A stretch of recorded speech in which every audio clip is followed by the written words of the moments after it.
Assalamualaikum warahmatullahi wabarakatuh. Perkenalkan, nama saya Gun Gunawan dari Dinas PMPTSP Provinsi Jawa Barat. Kali ini akan memaparkan policy brief yang telah saya buat dengan tema peningkatan kualitas pelayanan perizinan terhadap percepatan realisasi investasi. Tema ini didasari karena adanya isu banyaknya pengembalian permohonan perizinan pada aplikasi OSS yang tentunya akan berdampak terhadap beberapa hal. Di antaranya yang pertama, kualitas penyelenggaraan pelayanan perizinan. Yang kedua, kepastian hukum atas perizinan berusaha pasti diragukan. Yang ketiga, mesti tidak percaya dari para investor atau pelaku usaha terhadap pemerintah. Keempat, target realisasi investasi pasti tidak akan tercapai. Kita ketahui bersama bahwa perizinan merupakan gerbang awal masuknya investasi. Melalui UU CK, pemerintah berupaya untuk menerobos penghalang dunia usaha yang sangat sulit berkembang di Indonesia.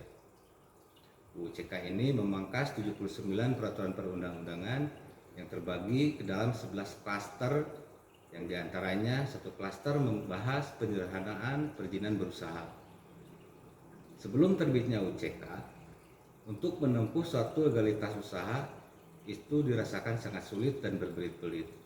Sebagai contoh, untuk mendirikan rumah makan Padang saja diperlukan persyaratan perizinan hampir 10 item persyaratan, mulai dari KTP, NPWP, izin tetangga sebelah kanan, izin tetangga sebelah kiri, surat penunjukan penanggung jawab rumah makan, dan lain sebagainya.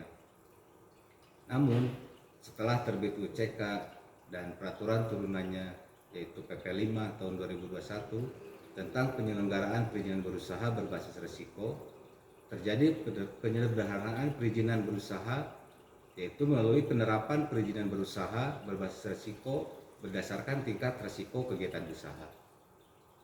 Risiko kegiatan usaha ini selain menentukan legalitas usaha juga sebagai acuan frekuensi pengawasan. Nah, kita ketahui bersama untuk risiko rendah itu hanya cukup NIB, risiko menengah rendah itu NIB dan sertifikat standar tanpa verifikasi. Untuk risiko menengah tinggi itu NIB dan sertifikat standar dengan verifikasi. Untuk risiko tinggi NIB dan izin.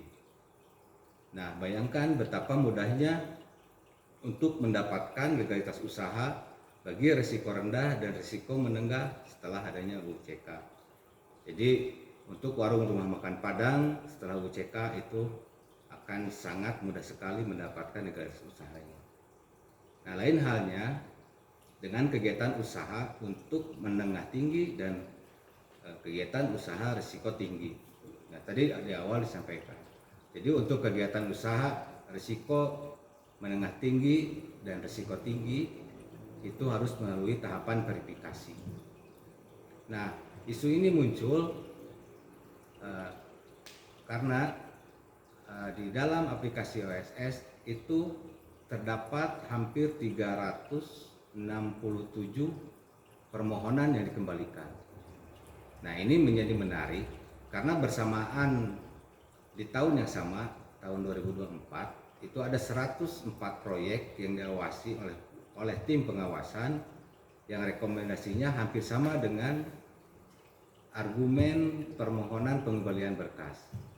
Di antaranya pemohon tidak mengisi nilai investasi, tidak sesuainya nilai investasi di dalam pengisian OSS dan di lapangan. Terus pemohon tidak mengupload persyaratan dasar perizinan berusaha. Nah, ini merupakan suatu hambatan bagi lahirnya investasi baru. Jika kita melihat fenomena argumen yang diberikan oleh tim verifikasi perizinan dan rekomendasi yang diberikan oleh tim pengawasan, itu hampir terdapat persamaan.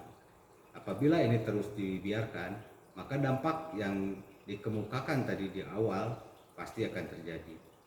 Nah, saya menganalisa adapun hambatan yang terjadi atas isu tersebut diantaranya yang pertama, pemahaman pelaku usaha masih kurang dalam hal pengisian pengajuan permohonan pada aplikasi OSS.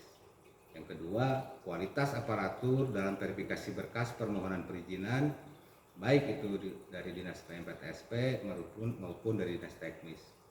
Yang ketiga, petugas verifikasi mempunyai beban target yang berlebih.